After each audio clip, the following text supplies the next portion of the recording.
Yes.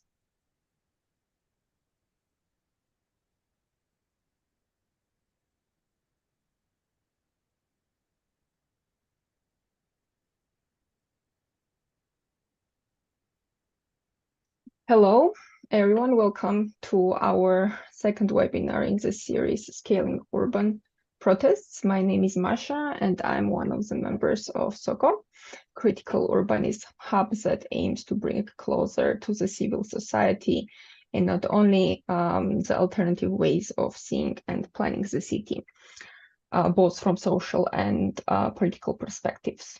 We are organizing non-formal education trainings, online courses, webinars, and other.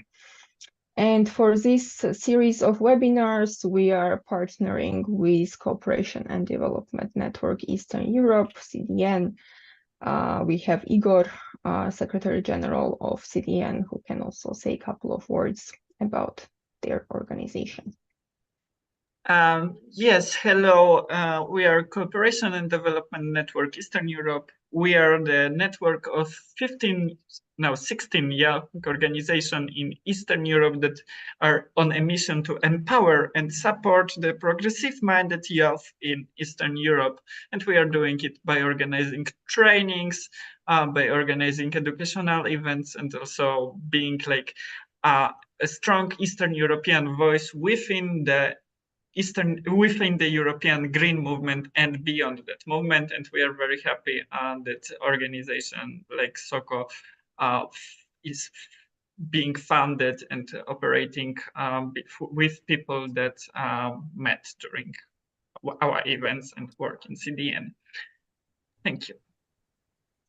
Thank you, Igor. And I will shortly present our speaker. Predrag Momčilović is a researcher, journalist, and political activist from Belgrade. His work is focusing on political ecology, degrowth, urban environment, social aspects of climate change, food production, and just energy transition. He is executive director of Center of Green Politics, a political foundation connected to Serbian Green Left Party. He is also member and co-founder of different platforms and organizations, including SOCO, and he published books Sustainability, Degrowth, and Food Production, and another one called Air as Commons. Predrag, floor is yours. Please tell us what happened in Belgrade and where you are now. Thank you, Masha. Thank you for invitation to speak on this series of webinars. Thanks to CDN. And yeah, my background, it's also Young Green, and I used to be part of Federation of Young European Greens, of CDN, and of course of Serbian Green Youth. And there I learned a lot of things, and I remember it's maybe even 10 years ago when I worked with Masha on alternative urbanization and influence on gentrification of our cities. And now in maybe half an hour, I will try to give some overview how initiative not drawn Belgrade from Belgrade, Serbia, become political party, but also how they took part in different and organized the different urban protests and what is happening currently in Belgrade and what happened in past. And I have some presentation, and I will share screen now. I hope it's visible. Yeah, I will talk how Green Left Front become. Sorry, Beja, can you make it full screen? It's not full screen now.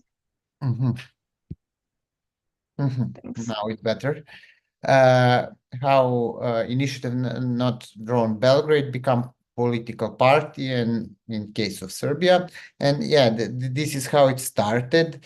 It's the first picture, it's somewhere in like I think 2015 or 14 when it started with this logo, whose city, our city, and fight for better living condition in a city, and against some really bad big infrastructural projects. And right now there is a political party which have some kind of structure, but which also trying to have one step on the street, one step in institution, and which is already candidate and soon will become member of Green European Party and have also connection between this green and left spectrum.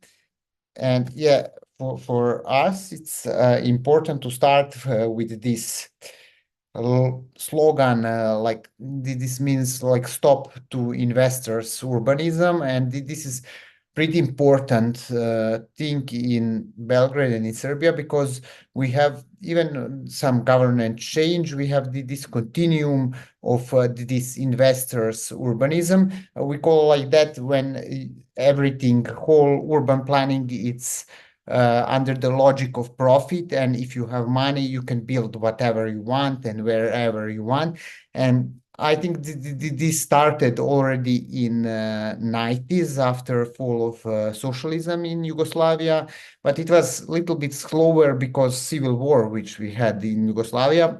But after 2000 it's really speed up with this neoliberal agenda, and for all this left green movement it was, I think, ground zero position, because the whole narrative was really neoliberal, and then suddenly space become to observe as commodity, and then you can all commodify all the space, and whenever you have space you can build housing or commercial buildings and everything.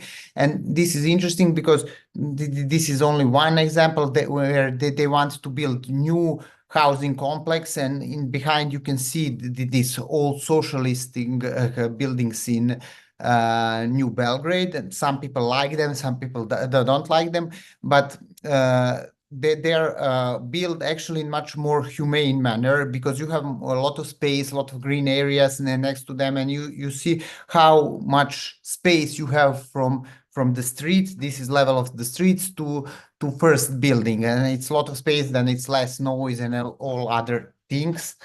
And now they are building, they're using every square centimeter to build whatever. And as I mentioned, this started already in the beginning of 2000s, and we are already starting to fight against this even during the previous mayor of Belgrade, who is now pretty famous opposition politician, when they wanted to displace, and they displace a lot of Roma families who live in almost in city center of Belgrade, and they didn't provide them with any kind of social housing or anything, but because they built for, how it's called, university games, some new housing complex, and they decided to displace them from city center to some far away to outskirts of the city, which people were disconnected for their jobs, because most of them are collecting raw material, and they are actually base of recycling in Serbia. And it was pretty violent displacement, because city government used the police and tried to push people, and this is like one of the process where they want to clean city center and these attractive urban areas from poor people, from Roma people, from anyone who just to stay for higher class people and for tourists. And this is first things which are happening, but now it's speed up totally, and you have everywhere it's new urban developing is happening. And this is like view from Belgrade Fortress, which is like protected cultural heritage, most protected in Serbia, but still next to this it's built like new K district with some luxury housing. And from on this point you used to had a view on a river on entrance Sava to Danube, and now you can see only some new housing things, and which also demolishing and endangering this protection, the status of Belgrade fortress. And this is happening everywhere in Belgrade, but all over the Serbia, like small parks are disappearing, all other things are happening. But I will tell you a little bit more about biggest project, which most influence that bird of initiative, not Drone Belgrade. But before that, this is how it's also urban planning. It's changing, and this is how change. You can see like these blocks built in 1972. They had 71% of green area. Blocks built in 81, they had 60%. Blocks built also in 2006, they had 23% of green area. And this last one block, all these blocks are in this new Belgrade part of the city, but it's only depend which year they are built. This last one, built in 2022, had only 8% of green area, which they're trying to maximize profit. And as I already mentioned, that it's changed how you observe the space. And also in these new blocks, there is much more or less public buildings like kindergarten, schools, and or others. It's more commercial buildings and housing, but much more or less public building. And this is how it's look like, this difference between one block in New Belgrade built in 70s and this new one. It's pretty obvious how it's changed this process of urban planning in Belgrade. And yeah, I wanted to tell you this plan look a little bit more, that there is a little bit more green area, but it's also not so much. And this is the biggest urban project, which is already partially built in Belgrade, and it's called Belgrade Waterfront.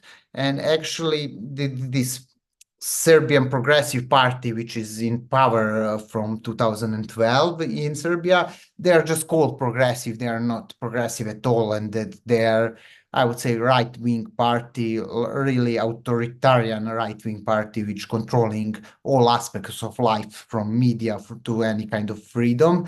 But they came into power in Belgrade, but in Serbia, with promoting of this project, how they will develop whole this part of the city, which is actually, some of you maybe been in Belgrade. This is one of the central area of Belgrade, and it was former old industrial area which stayed neglected, but it was waited to be rebuilt and to do something, but not in this current way, because this is what's happened with this Belgrade Waterfront. When they came into power, they had the different contracts with foreign investors, I think mostly from Emirates. And they give actually really valuable this land in city center, which is probably millions and billions of euros valuable land. And it's even, you cannot measure how valuable is this land. They give it for free also, with almost all infrastructure, water, electricity, blah, blah, blah, all other things, to private investors to build mostly commercial and residential buildings. And even on this is visible. This is not yet finished. This is one of the plan of this. There is not even enough green areas, and most of whole this part, it's private actually. And what is difference between private and public space? This space, it still look like public space, and you can walk there, ride bicycle or something. But if you want to organize protest there, you cannot organize protest because it's private property. They can tell you this is private property, and they can expel you from this if you unwanted there. And this is how look like in practice. It's not even something so beautiful. It's mostly high scrapers with a lot of glass and concrete, and it's also change view of Belgrade. And also to build that, they needed to demolish a lot of things which were existing there. And this is one of the reasons how our movement started. Actually, we started already in 2012, 2013, when they announced that they want to build these projects. And we are researching about that, trying to complain, using all possible legal mechanisms to stop it or to change, because they needed to change a lot of laws and all other things in order to start building. But they are continuing and continuing to do this. And this is some plan how it's planned. Like right now, they are somewhere in between, I think, second and third phase, something like that. They already built some space. This is mostly luxury housing and also some commercial areas. And yeah, actually big things happen in 2016 during election night. We had parliamentary election, and this progressive party, they won this election. But during election night, they decide to send some people, not even official people, but some people under the mask, who demolish completely one street there. They were kidnapping people to not have witnesses of that. After that, one guy who were kidnapped died, and people were pissed off about that. And we were calling on protest to ask who demolished in Savamala, but because they never solved this case, and it still stayed that some phantoms demolished these buildings during the election night in this area. And a lot of people came into protest, because this was first big urban protest against this government, and especially against city government, because people are become more and more pissed what is happening with their public space, with other things. And yeah, this is also some of smaller protests where we are trying to stop firstly this project. You see there is few hundred people on this protest, and we are using this yellow duck as a brand, because it's this project is called Belgrade Waterfront, and our initiative is not Drone Belgrade or Ne davimo Belgrade, and it's some kind related with duck to try to not drone Belgrade. This was smaller one when we were trying to stop, but then after this demolition, its protests are become really big, and on some of them, I think it was like 20 to 30,000 people, which is really huge. And this used to be biggest protest after 5th October and so-called revolution in 2000. In 2000, when we changed previous government, and people are complaining that they want to heard who is responsible for these things, but we never heard anything from government. But also we saw that institutional way and writing complainations and all other things, it's not working, and that we need to become people who will be in institution.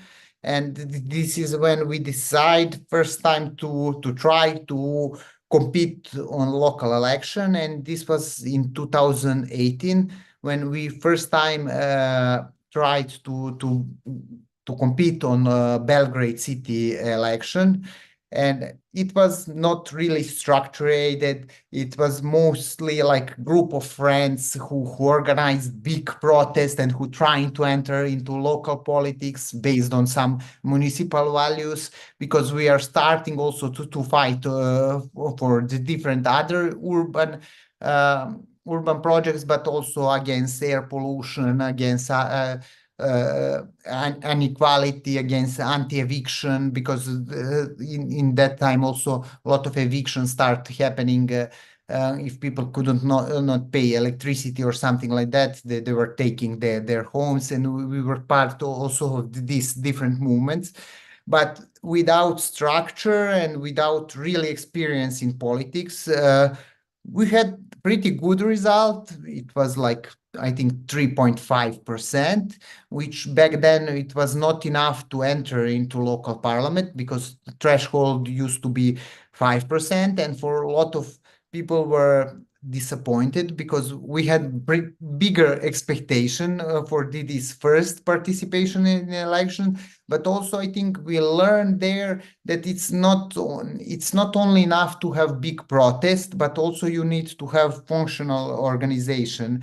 And during this campaign, we do a lot of things on grassroots level, but we didn't have really structure, and we didn't have enough activists and everything, and way how to mobilize people not only to be on protest, but also to do more things on the ground, and to be to transfer this protest test into election victory. But still, I think it was good result and for the start.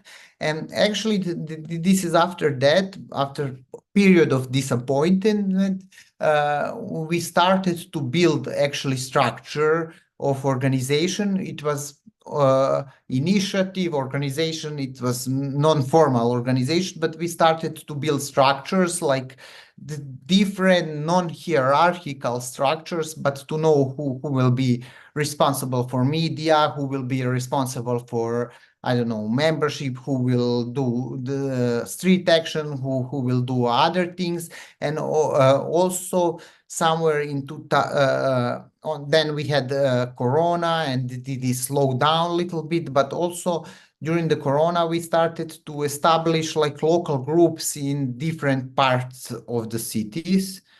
I will later show this, and that right now we have from Belgrade have 17 municipalities. We have 14 local groups in 14 different municipalities, which is really important because we were from the beginning really based on this municipalist platform that politics should start from below, and that this should be a breaking point, not only go from top to down, but actually from below, from municipal politics, even lower levels. And also during that time, we decided to try to expand outside the Belgrade, because still we have most of support in Belgrade, which is capital, and have like 1.6, 1.7 million people from 6.5 million people living in whole Serbia, which is like big urban center. And it's much more easier to do some kind of progressive politics, left-wing green politics in Belgrade. But we also tried to connect with local groups who are doing similar things in all other cities. But later I will tell a little bit more about how initiative Not Drone Belgrade become political party. But I will go back a little bit more to this project, which Belgrade Waterfront, which now they want to expand, also to take land from, this is Belgrade Fair, which is also cultural protected habitat, but they wanted to demolish this Belgrade Fair and to build new Belgrade Fair somewhere on outskirts of the cities.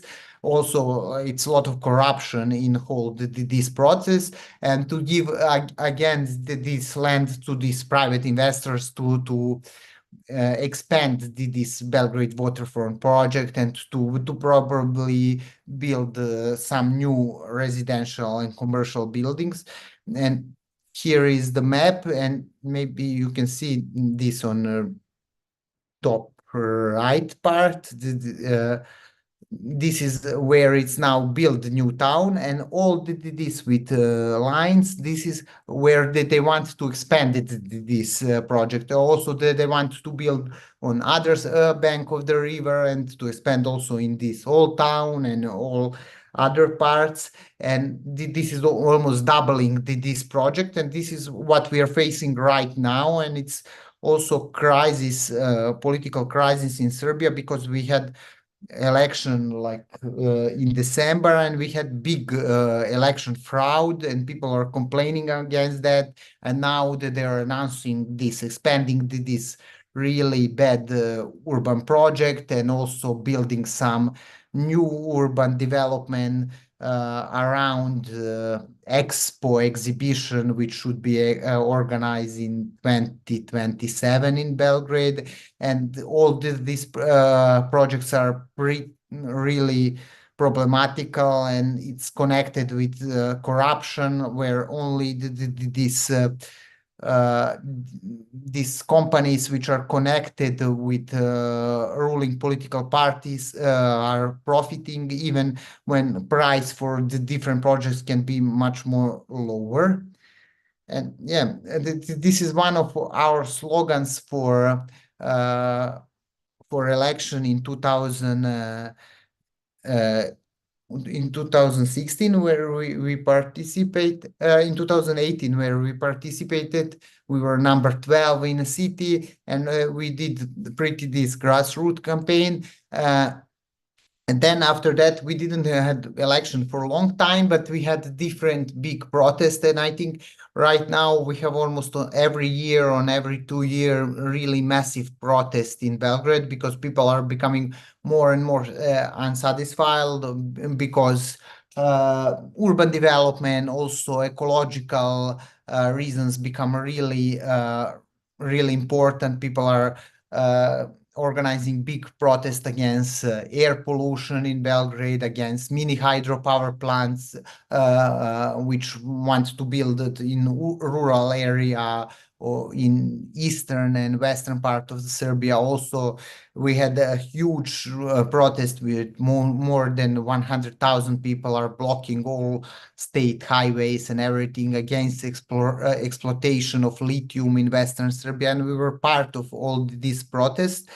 And also, together with some other more or less green or environmentalist movement and party, we took part in election in 2022. We decided on our assembly, and for first time we managed actually in this coalition to enter in Belgrade City Parliament, but also in the Serbian National Parliament. And we used to have like 5 members of National Parliament, and I think 8 members of Belgrade City Parliament, and we were most active group in both of parliaments.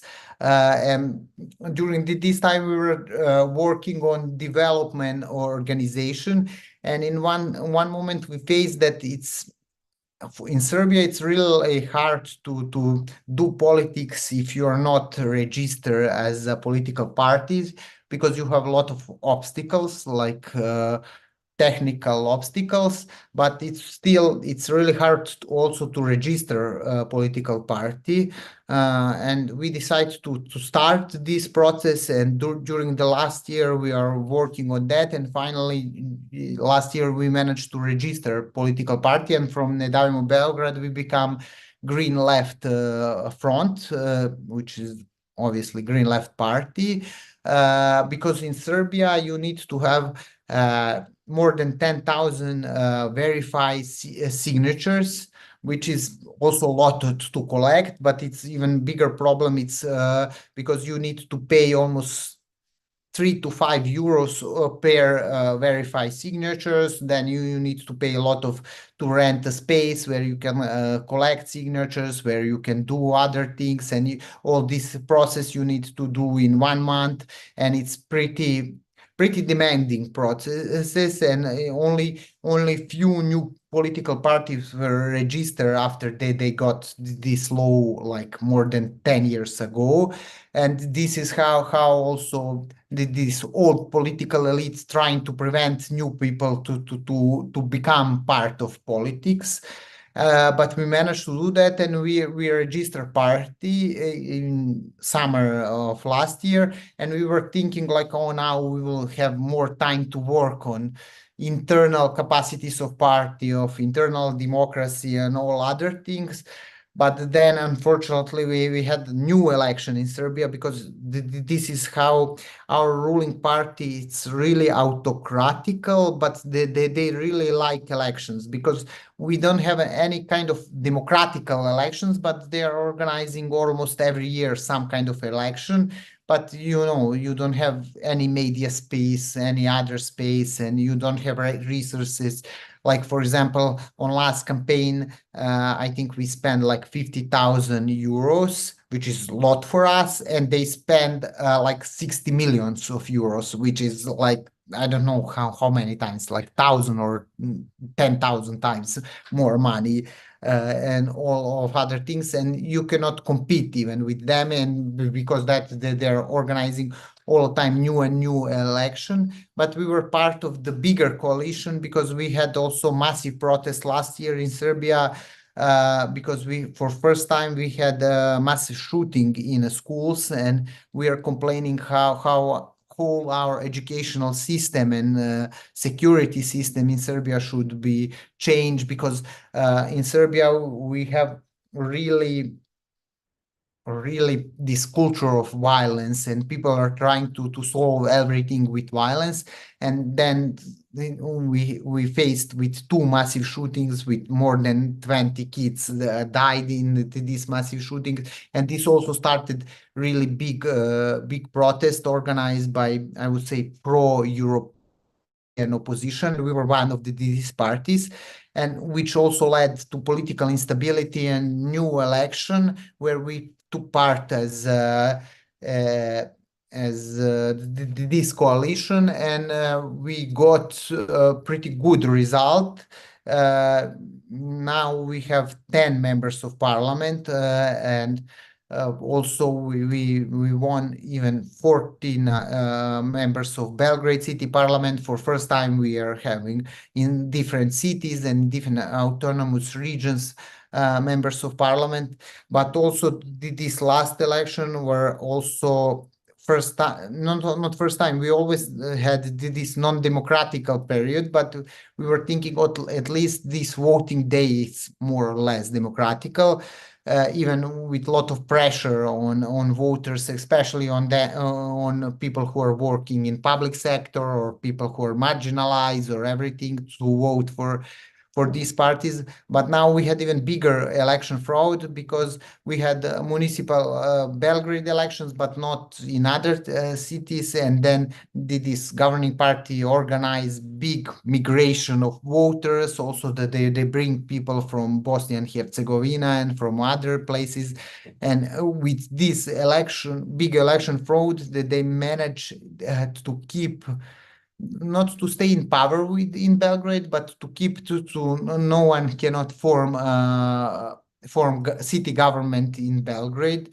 And we had big political crisis where we talk with everyone, and all international organizations said that in Belgrade we had big fraud, election fraud, and all other things, which led that we have new repeated election in Belgrade and also in some other municipalities, which should be organized in June. And this is like, sorry, maybe it took too much time, but in Serbia that there is continuous political crisis right now, and I don't see how this will change. I think it's biggest problem because this ruling party is controlling every aspect of life. You know, in Serbia there is 170 something municipalities, and they are in power in every possible municipalities. They don't want, they don't allow opposition parties to be in power in one smallest municipality or something like that. Even like more than 1 million people voted for these pro-European opposition parties, and then some voted even for some far-right opposition parties. And they are not allowing anything, and they are not allowing you to be seen on public TV. And like we have like 5 public TVs with national coverage, and all of them are pro-governmental, and then it's really hard to work. And you can imagine how it's even more harder outside the Belgrade. But during that time we also managed to form like I think around between 15 and 20 local groups in different cities outside the Belgrade, and there is people also now will participate in this local election, and we hope that we will have a lot of new local municipal councillors, which should bring also some change. And this is the logo of party and how it looks like. And this is some hope for Serbia. And now I will stop here. If you have some questions or comments.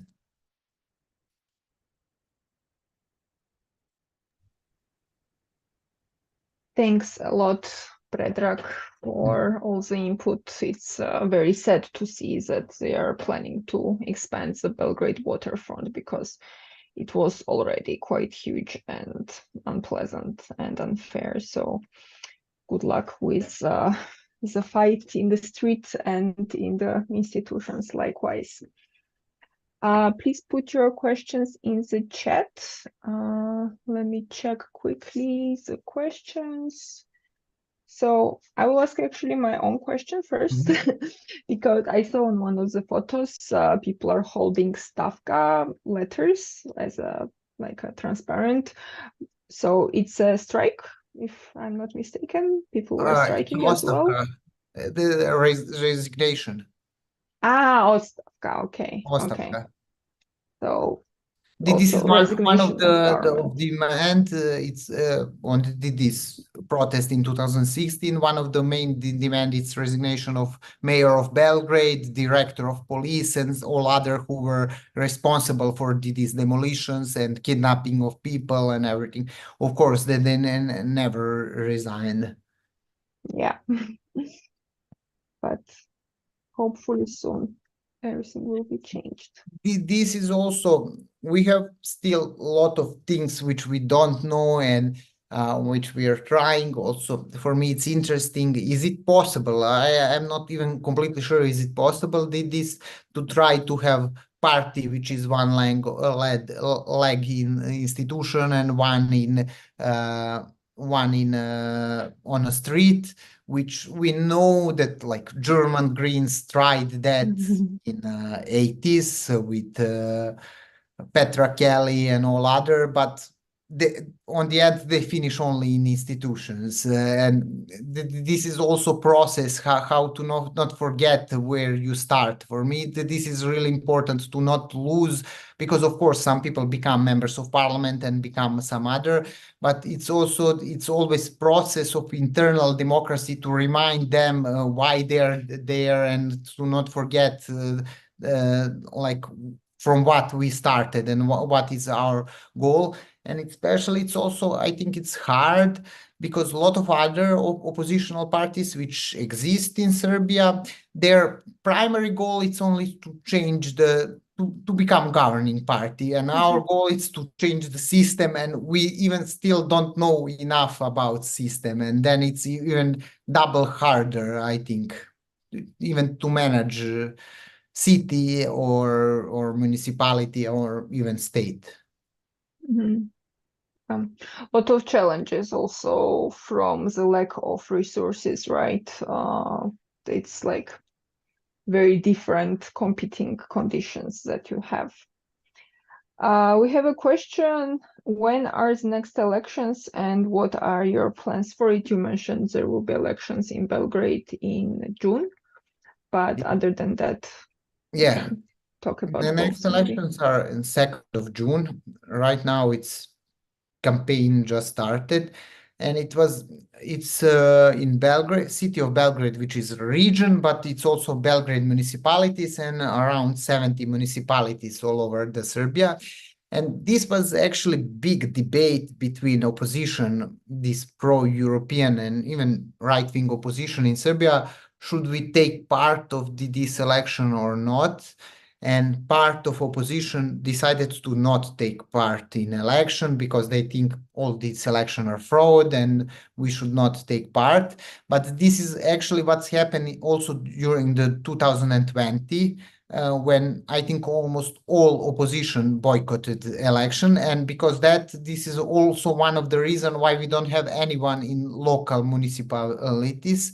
We don't have people even who are sitting in local parliaments who can follow what decisions are made and which contracts they are signing and all other things.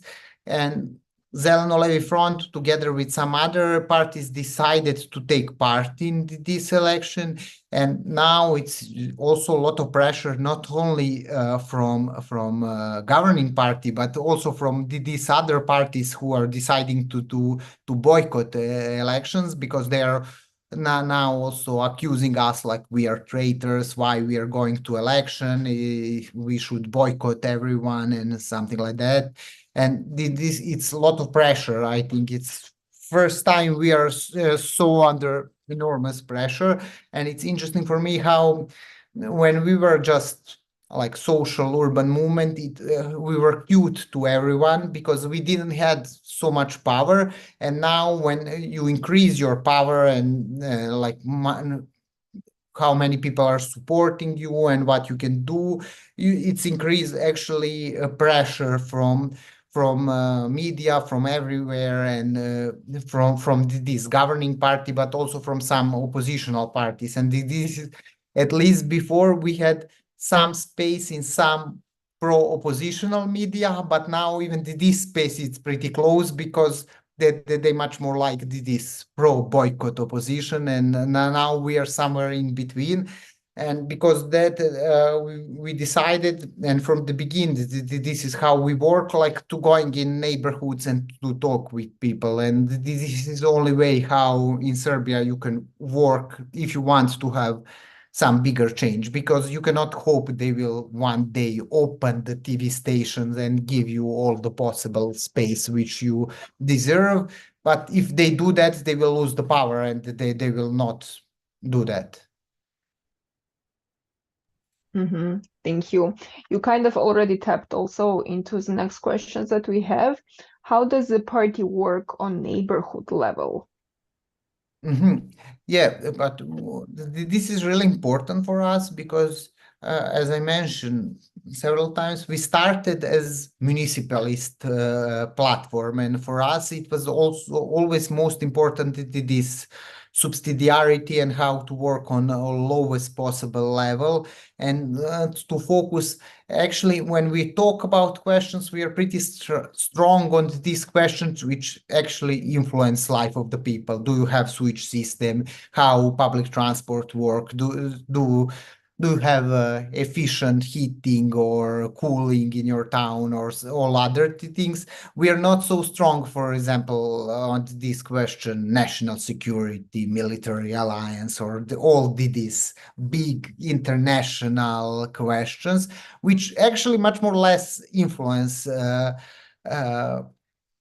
life of regular people. Even in Serbia, they always even now when we have local election, no one is talking how like third of population in Belgrade doesn't have sewage system, and almost there is no water pollution treatment, and everyone is still talking about Kosovo, about genocide and all other things, and they're always trying to transfer this local politics to national politics. Do everyone hate us Serbs and we are, I don't know, God people and all other things?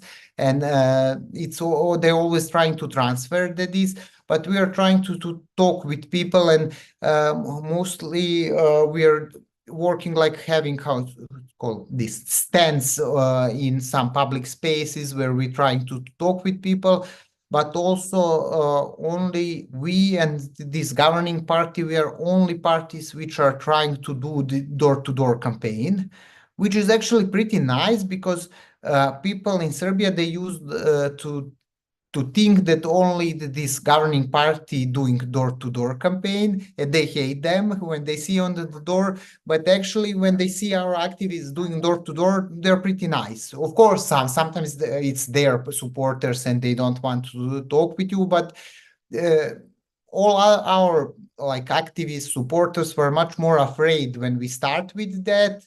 But now people are becoming much more relaxed, and it's actually pretty efficient way to talk with your neighbors and to talk with people. And also you can collect a lot of that data, and you don't need to ask them to vote for you. It's you ask them about problems, and this is also one way how we collect data for local programs. Like we talk with people, because a lot of times, I don't know, I think something is problem in Belgrade, but I'm still part of really small activist bubble or something like that. And something is problem for me, but for majority of people it's not problem, but something else it's problem. For example, I am working a lot on air pollution, and maybe I think this is biggest problem, but then I talk with some people in some semi-urban area of Belgrade, and for them it's biggest problem because bus stop where they waiting bus, it doesn't have roof, and they're every day on a rain.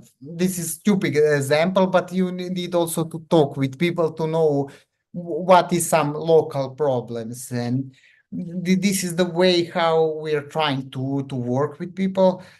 It works a little bit and people trust you, but it's still there is not enough people to cover everything. Because I would say that in Serbia, all these political parties have really small infrastructure. Somehow, I think we had whole this anti-political phase where everyone tried to stay apolitical, and we don't have some old political party with opposition with huge infrastructure and a lot of members, like maybe I don't know, in Turkey, even JHP is in opposition for so many years. They have really big infrastructure, or some countries skip that. But in Serbia, we had this big democratical party which used to be in power in the beginning of 2000, but they fall apart in so many small pieces, and they lost all their infrastructure, membership, and everything. And you still don't have some bigger party like which is stay in opposition but can influence a little bit more. And now for us, I think it's really important to also work on this infrastructure, because this is also important part if you want to stay relevant even 5 years from now, because sometimes if something new will appear and a lot of voters will vote for this new, if you don't have some kind of infrastructure and manage to build some kind of base of your supporters and people who want to vote for you.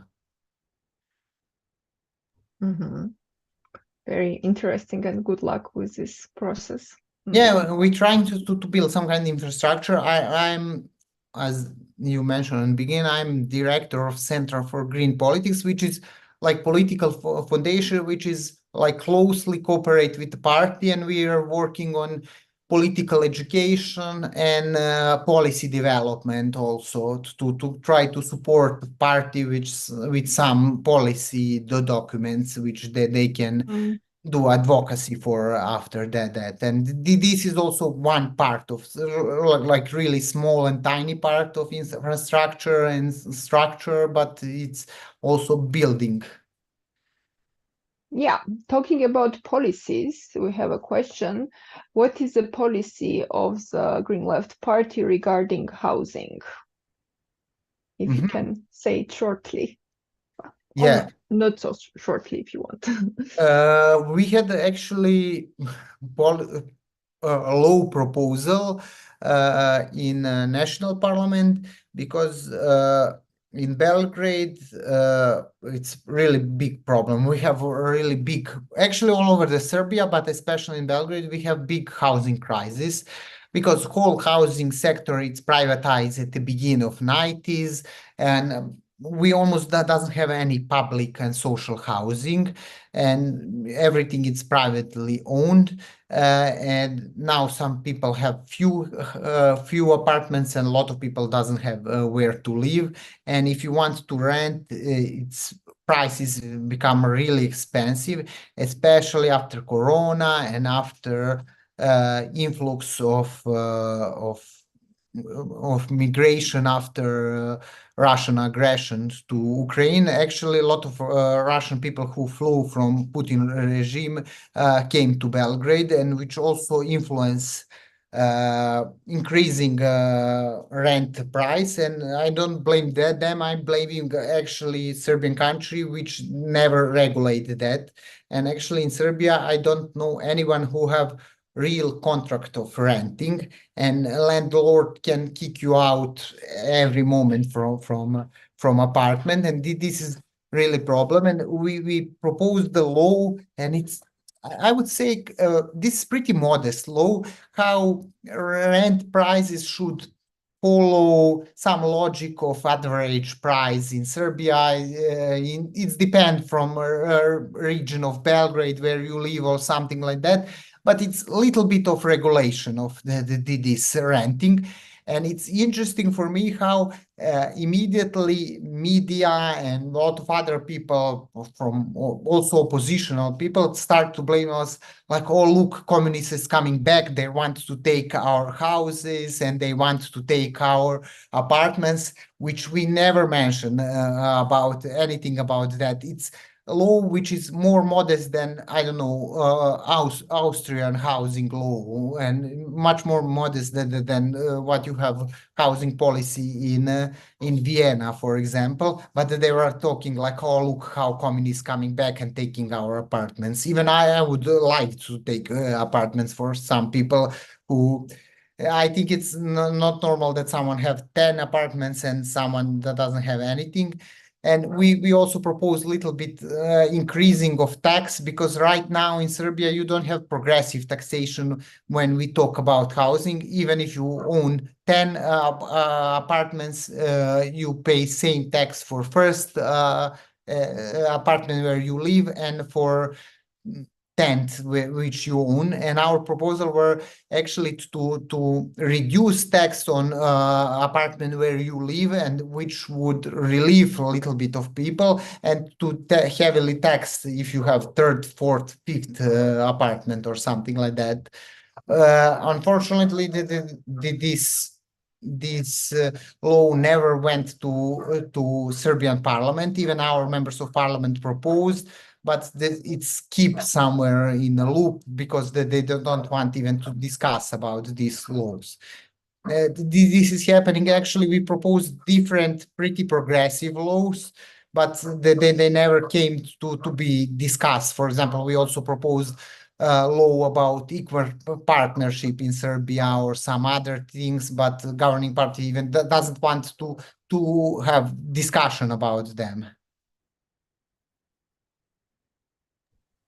Well, yeah, that sounds super tough, but thank you that you're still fighting on different fronts. So this will be probably last call for the questions. Let me check for a second. And yeah, last question that maybe will be a bit more uplifting. What do you think the actually progressive government would have built instead of Belgrade waterfront? I don't know what would progressive government, but I believe that progressive government would open this question to some kind of discussion, to have deliberative discussion about that.